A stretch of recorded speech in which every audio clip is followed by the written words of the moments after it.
Harry Potter and the Chamber of Secrets. Chapter 4 At Flourish and Blotts. Life at the Burrow was as different as possible from life in Privet Drive. The Dursleys liked everything neat and ordered. The Weasleys' house burst with the strange and unexpected. Harry got a shock the first time he looked in the mirror over the kitchen mantelpiece, and it shouted, "Tuck your shirt in, Scruffy."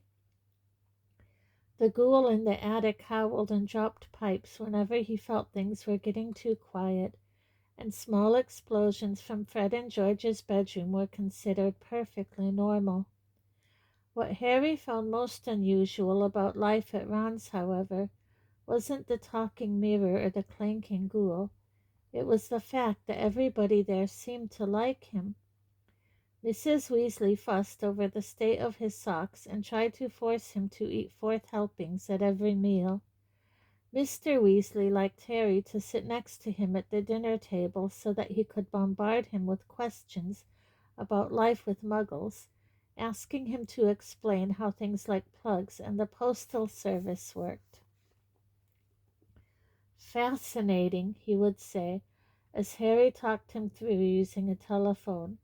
"Ingenious, really, how many ways Muggles have found of getting along without magic." Harry heard from Hogwarts one sunny morning about a week after he had arrived at the Burrow. He and Ron went down to breakfast to find Mr. and Mrs. Weasley and Ginny already sitting at the kitchen table. The moment she saw Harry, Ginny accidentally knocked her porridge bowl to the floor with a loud clatter. Ginny seemed very prone to knocking things over whenever Harry entered a room. She dived under the table to retrieve the bowl and emerged with her face glowing like the setting sun. Pretending he hadn't noticed this, Harry sat down and took the toast Mrs. Weasley offered him. "Letters from school," said Mr. Weasley, passing Harry and Ron identical envelopes of yellowish parchment addressed in green ink. "Dumbledore already knows you're here, Harry. Doesn't miss a trick, that man. You two have got them too," he added, as Fred and George ambled in, still in their pajamas. For a few minutes there was silence as they all read their letters. Harry's told him to catch the Hogwarts Express as usual from King's Cross Station on September the 1st. There was also a list of the new books he'd need for the coming year. Second-year students will require The Standard Book of Spells, Grade 2, by Miranda Goshawk. Break with the Banshee, by Gilderoy Lockhart. Gadding with Ghouls, by Gilderoy Lockhart. Holidays with Hags, by Gilderoy Lockhart. Travels with Trolls, by Gilderoy Lockhart. Voyages with Vampires, by Gilderoy Lockhart. Wanderings with Werewolves, by Gilderoy Lockhart. Year with the Yeti, by Gilderoy Lockhart. Fred, who had finished his own list, peered over at Harry's. "You've been told to get all Lockhart's books too," he said. "The new Defense Against the Dark Arts teacher must be a fan. Bet it's a witch." At this point Fred caught his mother's eye and quickly busied himself with the marmalade. "That lot won't come cheap," said George, with a quick look at his parents. "Lockhart's books are really expensive." "Well, we'll manage," said Mrs. Weasley, but she looked worried. "I expect we'll be able to pick up a lot of Ginny's things second-hand." "Oh, are you starting at Hogwarts this year?" Harry asked Ginny. She nodded, blushing to the roots of her flaming hair, and put her elbow in the butter dish. Fortunately, no one saw this except Harry, because just then Ron's elder brother Percy walked in. He was already dressed, his Hogwarts prefect badge pinned to his knitted tank top. "Morning, all," said Percy briskly. "Lovely day." He sat down in the only remaining chair, but leaped up again almost immediately, pulling from underneath him a molting gray feather duster. At least that was what Harry thought it was, until he saw that it was breathing. "Errol," said Ron, taking the limp owl from Percy and extracting a letter from under its wing. "Finally, he's got Hermione's answer. I wrote to her saying we were going to try and rescue you from the Dursleys." He carried Errol to a perch just inside the back door and tried to stand him on it, but Errol flopped straight off again, so Rod laid him on the draining board instead, muttering, "Pathetic." Then he ripped open Hermione's letter and read it out loud. "Dear Ron and Harry, if you're there, I hope everything went all right and that Harry is okay, and that you didn't do anything illegal to get him out, Ron, because that would get Harry into trouble too. I've been really worried, and if Harry is all right, will you please let me know at once? But perhaps it would be better if you used a different owl, because I think another delivery might finish your one off. I'm very busy with schoolwork, of course." "How can she be?" said Ron in horror. "We're on holiday." "And we're going to London next Wednesday to buy my new books. Why don't we meet in Diagon Alley? Let me know what's happening as soon as you can. Love from Hermione." "Well, that fits in nicely. We can go and get all your things then, too," said Mrs. Weasley, starting to clear the table. "What are you all up to today?" Harry, Ron, Fred, and George were planning to go up the hill to a small paddock the Weasleys owned. It was surrounded by trees that blocked it from view of the village below, meaning that they could practice Quidditch there as long as they didn't fly too high. They couldn't use real Quidditch balls, which would have been hard to explain if they had escaped and flown away over the village. Instead, they threw apples for each other to catch. They took it in turns to ride Harry's Nimbus 2000, which was easily the best broom. Ron's old shooting star was often outstripped by passing butterflies. 5 minutes later they were marching up the hill, broomsticks over their shoulders. They had asked Percy if he wanted to join them, but he had said he was busy. Harry had only seen Percy at mealtimes so far. He stayed shut in his room the rest of the time. "Wish I knew what he was up to," said Fred, frowning. "He's not himself. His exam results came the day before you did. 12 owls, and he hardly gloated at all." "Ordinary wizarding levels," George explained, seeing Harry's puzzled look. "Bill got 12 too. If we're not careful, we'll have another head boy in the family. I don't think I could stand the shame." Bill was the oldest Weasley brother. He and the next brother, Charlie, had already left Hogwarts. Harry had never met either of them, but knew that Charlie was in Romania studying dragons, and Bill in Egypt working for the Wizards' Bank Gringotts. "Don't know how Mom and Dad are going to afford all our school stuff this year," said George after a while. 5 sets of Lockhart books, and Ginny needs robes and a wand and everything." Harry said nothing. He felt a bit awkward. Stored in an underground vault at Gringotts in London was a small fortune that his parents had left him. Of course it was only in the wizarding world that he had money. You couldn't use galleons, sickles, and newts in Muggle shops. He had never mentioned his Gringotts bank account to the Dursleys.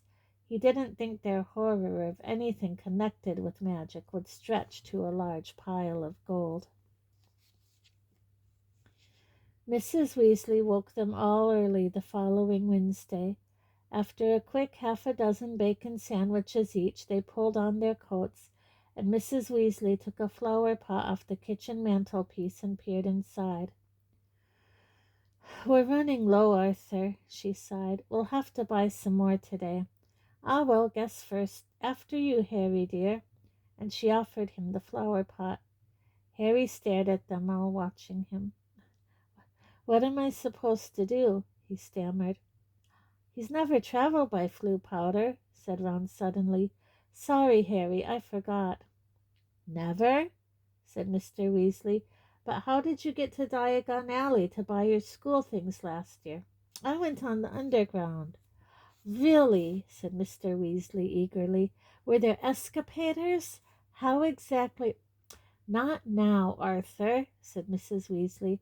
"Floo powder's a lot quicker, dear, but goodness me, if you've never used it before—" "He'll be all right, Mom," said Fred. "Harry, watch us first." He took a pinch of glittering powder out of the flower pot, stepped up to the fire and threw the powder into the flames. With a roar, the fire turned emerald green and rose higher than Fred, who stepped right into it, shouted, "Diagon Alley!" and vanished. "You must speak clearly, dear," Mrs. Weasley told Harry as George dipped his hand into the flower pot. "And mind you get out at the right grate." "The right what?" said Harry nervously as the fire roared and whipped George out of sight too. "Well, there are an awful lot of wizard fires to choose from, you know, but as long as you've spoken clearly—" "He'll be fine, Molly, don't fuss," said Mr. Weasley, helping himself to Floo powder too. "But, dear, if he got lost, how would we ever explain to his aunt and uncle?" "They wouldn't mind," Harry reassured her.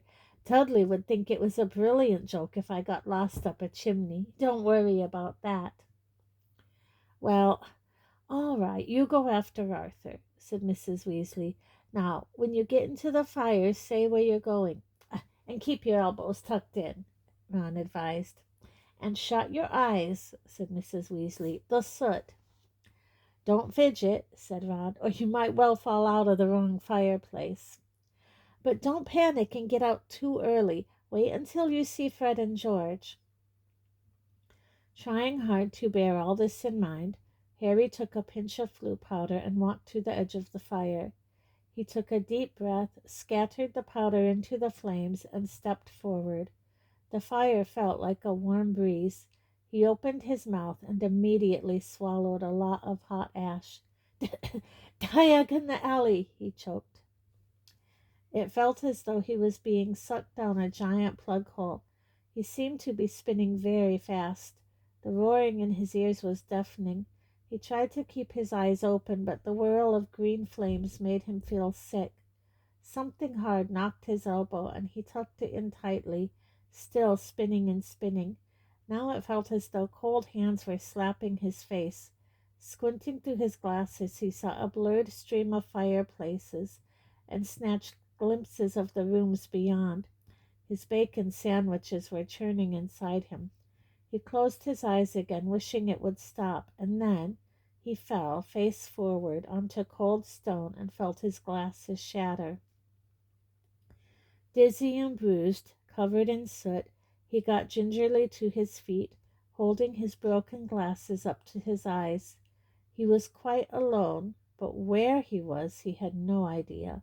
All he could tell was that he was standing in the stone fireplace of what looked like a large, dimly lit wizard's shop, but nothing in here was ever likely to be on a Hogwarts school list.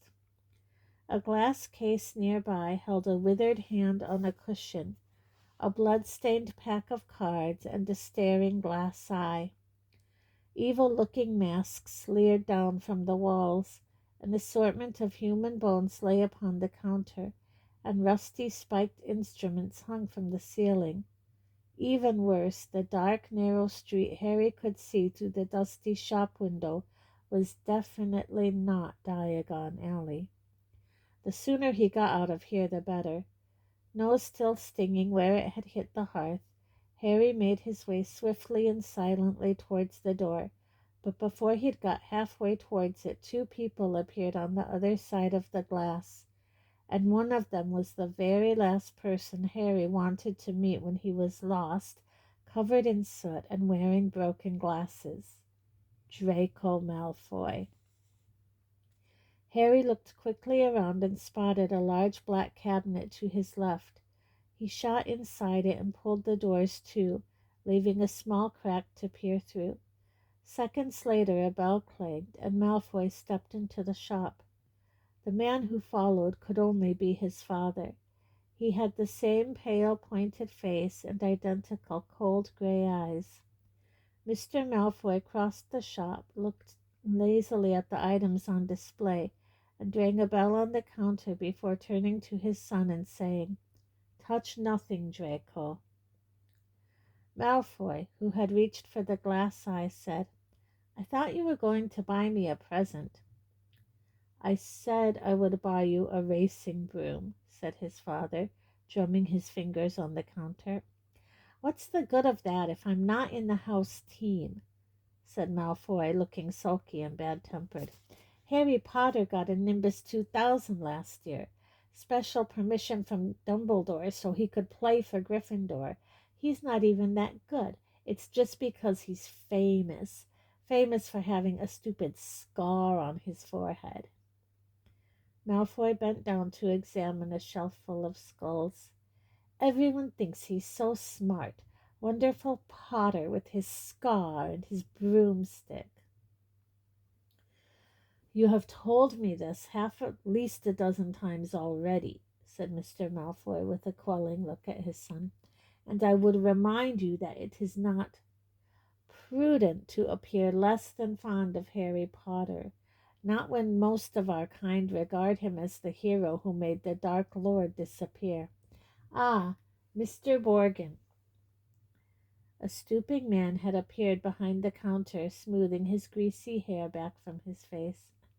Mr. Malfoy, what a pleasure to see you again, said Mr. Borgin in a voice as oily as his hair. Delighted, and young Mr. Malfoy, too. Charmed. How may I be of assistance? I must show you just in today, and very reasonably priced. I'm not buying today, Mr. Borgin, but selling, said Mr. Malfoy. Selling? The smile faded slightly from Mr. Borgin's face. You have heard, of course, that the Ministry is conducting more raids, said Mr. Malfoy, taking a roll of parchment from his inside pocket and unraveling it for Mr. Borgin to read. I have a few, items at home that might embarrass me if the Ministry were to call. Mr. Borgin fixed a pince-nez to his nose and looked down the list. The Ministry wouldn't presume to trouble you, sir, surely. Mr. Malfoy's lip curled. I have not been visited yet. The name Malfoy still commands a certain respect, yet the Ministry grows ever more meddlesome. There are rumors about a new Muggle Protection Act. No doubt that flea-bitten, Muggle-loving fool Arthur Weasley is behind it. Harry felt a hot surge of anger. And as you see, certain of these poisons might make it appear. I understand, sir, of course, said Mr. Borgin. Let me see. Can I have that? Interrupted Draco, pointing at the withered hand on its cushion.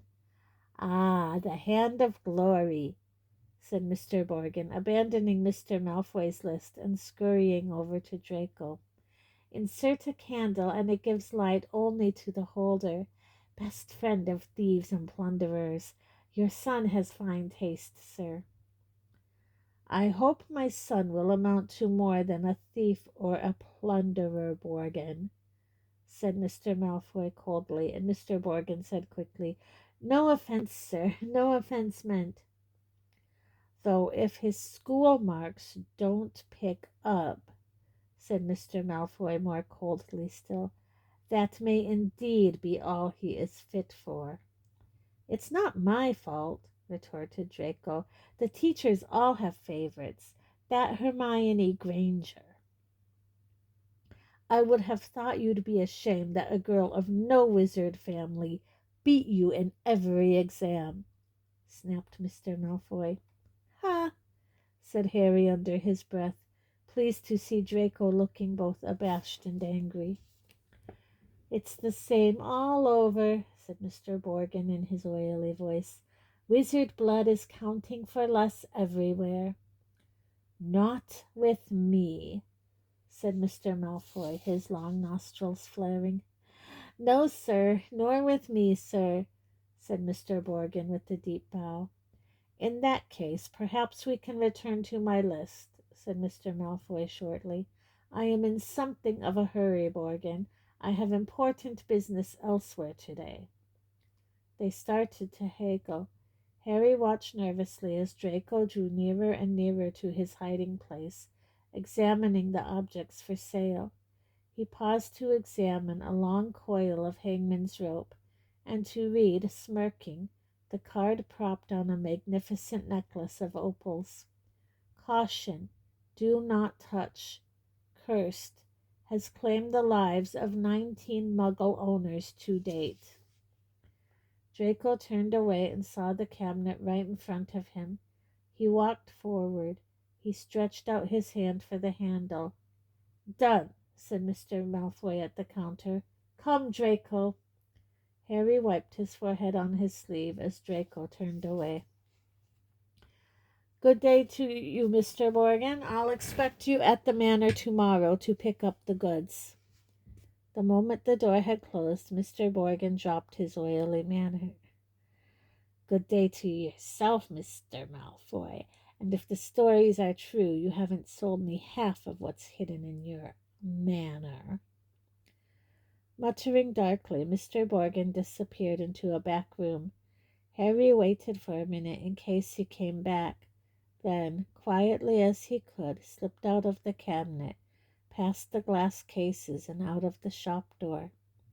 Clutching his broken glasses to his face, he stared around. He had emerged into a dingy alleyway that seemed to be made up entirely of shops devoted to the dark arts. The one he'd just left, Morgan and Burke's, looked like the largest, but opposite was a nasty window display of shrunken heads, and 2 doors down a large cage was alive with gigantic black spiders. 2 shabby-looking wizards were watching him from the shadow of a doorway, muttering to each other. Feeling jumpy, Harry set off, trying to hold his glasses on straight and hoping against hope he'd be able to find a way out of there. An old wooden street sign hanging over a shop selling poisonous candles told him he was in Knockturn Alley. This didn't help, as Harry had never heard of such a place. He supposed he hadn't spoken clearly enough through his mouthful of ashes back in the Weasleys' fire. Trying to stay calm, he wondered what to do. "Not lost, are you, my dear?" said a voice in his ear, making him jump. An aged witch stood in front of him, holding a tray of what looked horribly like whole human fingernails. She leered at him, showing mossy teeth. Harry backed away. "I'm fine, thanks," he said. "I just—" "Harry, what do you think you're doing down there?" Harry's heart leaped. So did the witch. A load of fingernails cascaded down over her feet, and she cursed as the massive form of Hagrid, the Hogwarts gamekeeper, came striding towards them, beetle-black eyes flashing over his great bristling beard. "Hagrid," Harry croaked in relief. "I was lost. Flue powder." Hagrid seized Harry by the scruff of the neck and pulled him away from the witch, knocking the tray right out of her hands. Her shrieks followed them all the way along the twisting alleyway out into bright sunlight. Harry saw a familiar snow-white marble building in the distance, Gringotts Bank. Hagrid had steered him right into Diagon Alley. "You're a mess," said Hagrid gruffly, brushing soot off Harry so forcefully he nearly knocked him into a barrel of dragon dung outside an apothecary's. "Skulking around Knockturn Alley.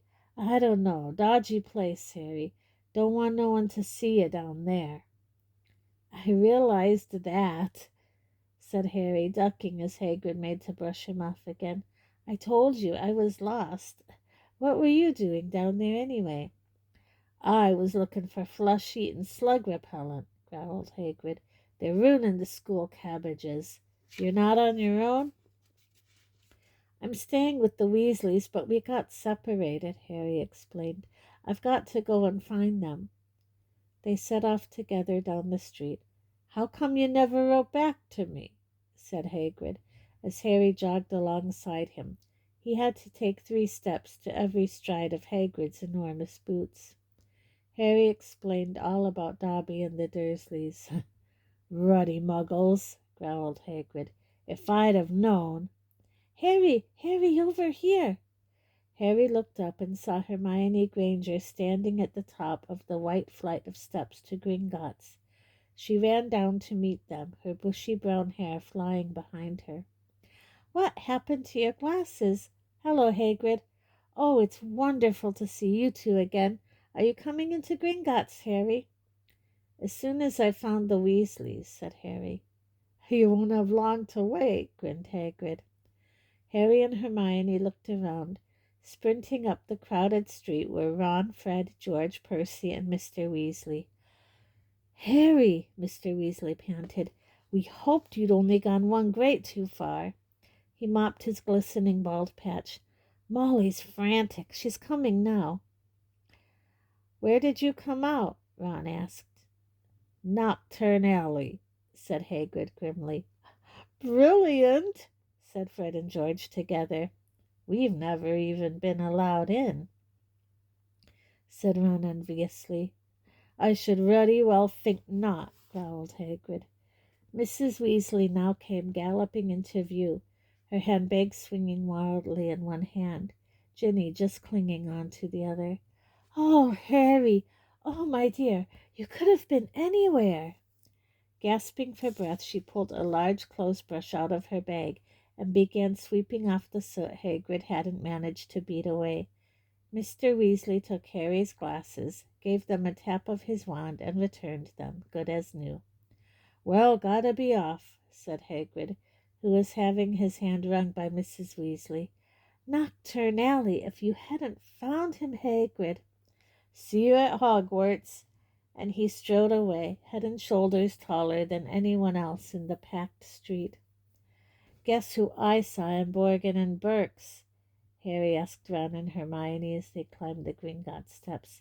Malfoy and his father. Did Lucius Malfoy buy anything? Said Mr. Weasley sharply behind them. No, he was selling. So he's worried, said Mr. Weasley with grim satisfaction. Oh, I'd love to get Lucius Malfoy for something. You be careful, Arthur, said Mrs. Weasley sharply as they were ushered into the bank by a bowing goblin at the door. That family's trouble. Don't go biting off more than you can chew. So you don't think I'm a match for Lucius Malfoy, said Mr. Weasley indignantly, but he was distracted almost at once by the sight of Hermione's parents, who were standing nervously at the counter that ran all along the great marble hall, waiting for Hermione to introduce them. But you're muggles, said Mr. Weasley delightedly. We must have a drink. What's that you've got there? Oh, you're changing muggle money. Molly, look. He pointed excitedly at the 10-pound notes in Mr. Granger's hand. Meet you back here, Ron said to Hermione, as the Weasleys and Harry were led off to their underground vaults by another Gringotts goblin. The vaults were reached by means of small goblin-driven carts that sped along miniature train tracks through the bank's underground tunnels. Harry enjoyed the breakneck journey down to the Weasleys' vault, but felt dreadful, far worse than he had in Knockturn Alley when it was opened. There was a very small pile of silver sickles inside, and just one gold galleon. Mrs. Weasley felt right into the corners before sweeping the whole lot into her bag. Harry felt even worse when they reached his vault. He tried to block the contents from view as he hastily shoved handfuls of coins into a leather bag.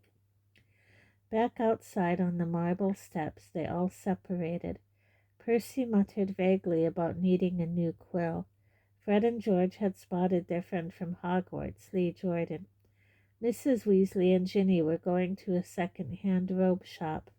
Mr. Weasley was insisting on taking the Grangers off to the Leaky Cauldron for a drink. We'll all meet at Flourish and Blotts in an hour to buy your school books, said Mrs. Weasley, setting off with Ginny. And not one step down Knockturn Alley, she shouted at the twins' retreating backs. Harry, Ron, and Hermione strolled off along the winding cobbled street, the bag of gold, silver, and bronze jangling cheerfully in Harry's pocket was clamoring to be spent, so he bought 3 large strawberry and peanut butter ice creams, which they slurped happily as they wandered up the alley, examining the fascinating shop windows. Ron gazed longingly at a full set of Chudley cannon robes in the windows of Quality Quidditch Supplies until Hermione dragged them off to buy ink and parchment next door. In Gamble and Jape's Wizarding Joke Shop, they met Fred George and Lee Jordan, who were stocking up on Dr. Filibuster's fabulous wet start no-heat fireworks. And in a tiny junk shop full of broken wands, wonky brass scales, and old cloaks covered in potion stains, they found Percy, deeply immersed in a small and deeply boring book called Prefects Who Gained Power. A study of Hogwarts prefects and their later careers, Ron read aloud off the back cover. That sounds fascinating. Go away, Percy snapped. Course, he's very ambitious, Percy. He's got it all planned out. He wants to be Minister of Magic, Ron told Harry and Hermione in an undertone as they left Percy to it. An hour later they headed for Flourish and Blotts. They were by no means the only ones making their way to the bookshop. As they approached it, they saw to their surprise a large crowd jostling outside the doors, trying to get in. The reason for this was proclaimed by a large banner stretched across the upper windows.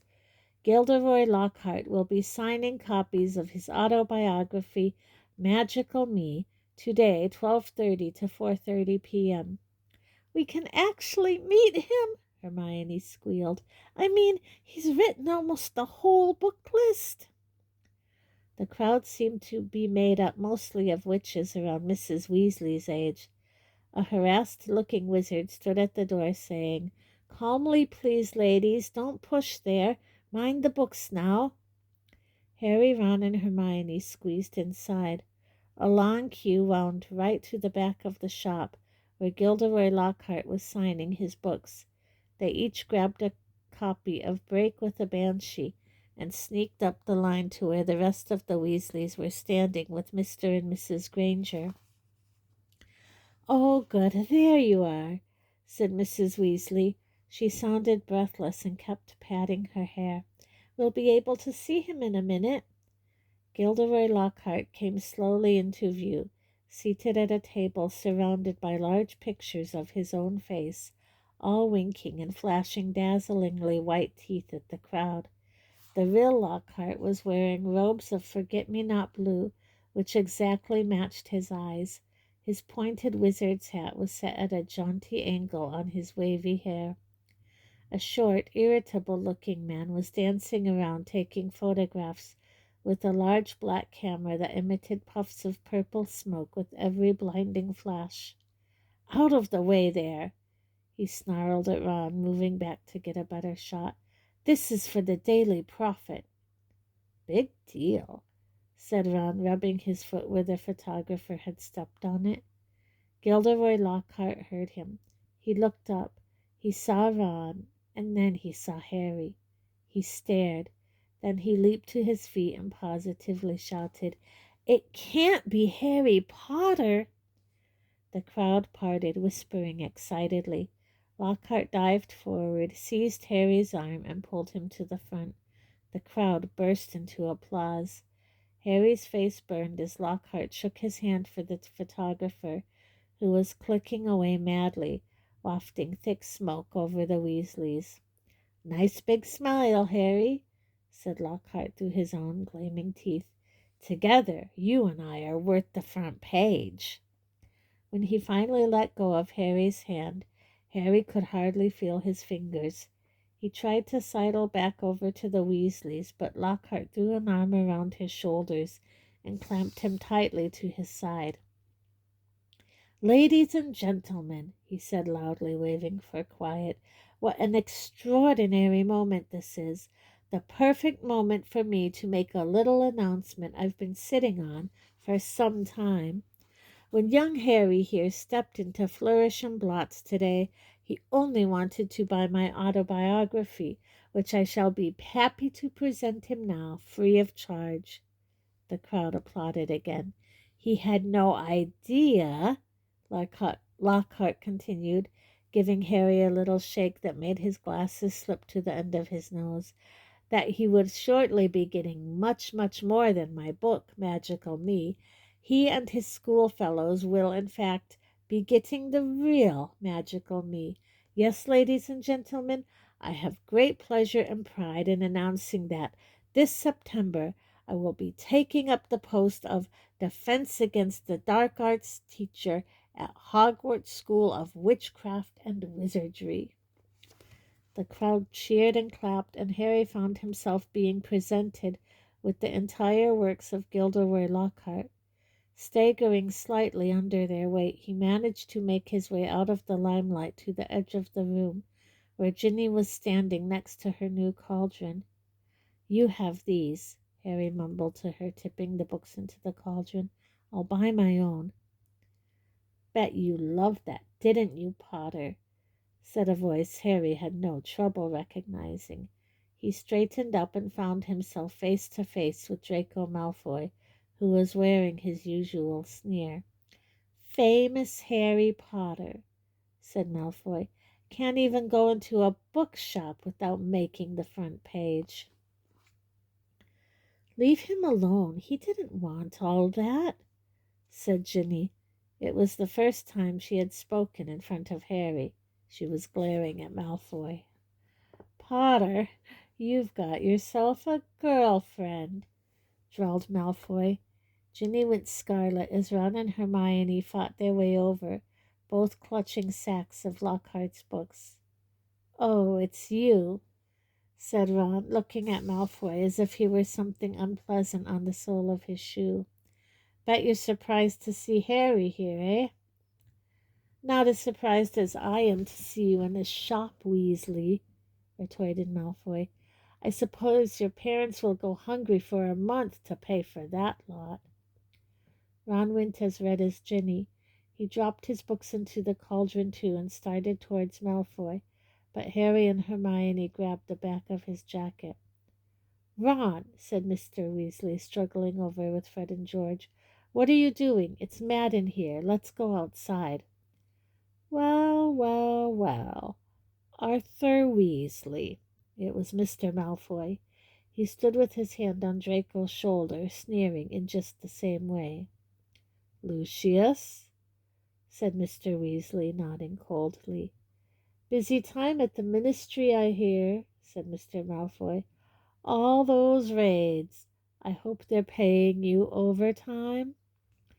He reached into Ginny's cauldron and extracted, from amidst the glossy Lockhart books, a very old, very battered copy of A Beginner's Guide to Transfiguration. "Obviously not," he said. "Dear me, what's the use of being a disgrace to the name of wizard if they don't even pay you well for it?" Mr. Weasley flushed darker than either Ron or Ginny. "We have a very different idea of what disgraces the name of wizard, Malfoy," he said. "Clearly," said Mr. Malfoy, his pale eyes straying to Mr. and Mrs. Granger, who were watching apprehensively. "The company you keep, Weasley, and I thought your family could sink no lower." There was a thud of metal as Ginny's cauldron went flying. Mr. Weasley had thrown himself at Mr. Malfoy, knocking him backwards into a bookshelf. Dozens of heavy spellbooks came thundering down on all their heads. There was a yell of, "Get 'em, Dad!" from Fred or George. Mrs. Weasley was shrieking, "No, Arthur, no!" The crowd stampeded backwards, knocking more shelves over. "Gentlemen, please, please!" cried the assistant. And then, louder than all, "Break it up there, gents! Break it up!" Hagrid was wading towards them through the sea of books. In an instant he had pulled Mr. Weasley and Mr. Malfoy apart. Mr. Weasley had a cut lip, and Mr. Malfoy had been hit in the eye by an encyclopedia of toadstools. He was still holding Ginny's old Transfiguration book. He thrust it at her, his eyes glittering with malice. "Here, girl, take your book. It's the best your father can give you." Pulling himself out of Hagrid's grip, he beckoned to Draco and swept from the shop. You should have ignored him, Arthur, said Hagrid, almost lifting Mr. Weasley off his feet as he straightened his robes. Rotten to the core, the whole family. Everyone knows that. No Malfoy's worth listening to. Bad blood, that's what it is. Come on now, let's get out of here. The assistant looked as though he wanted to stop them leaving, but he barely came up to Hagrid's waist and seemed to think better of it. They hurried up the street, the Grangers shaking with fright, and Mrs. Weasley beside herself with fury. A fine example to set to your children, brawling in public. What Gilderoy Lockhart must have thought. He was pleased, said Fred. Didn't you hear him as we were leaving? He was asking that bloke from the Daily Prophet if he'd be able to work the fight into his report. Said it was all publicity. But it was a subdued group who headed back to the fireside in the leaky cauldron, where Harry, the Weasleys, and all their shopping would be traveling back to the Burrow using Floo powder. They said goodbye to the Grangers, who were leaving the pub for the Muggle Street on the other side. Mr. Weasley started to ask them how bus stops worked, but stopped quickly at the look on Mrs. Weasley's face. Harry took off his glasses and put them safely in his pocket before helping himself to Floo powder. It definitely wasn't his favorite way to travel.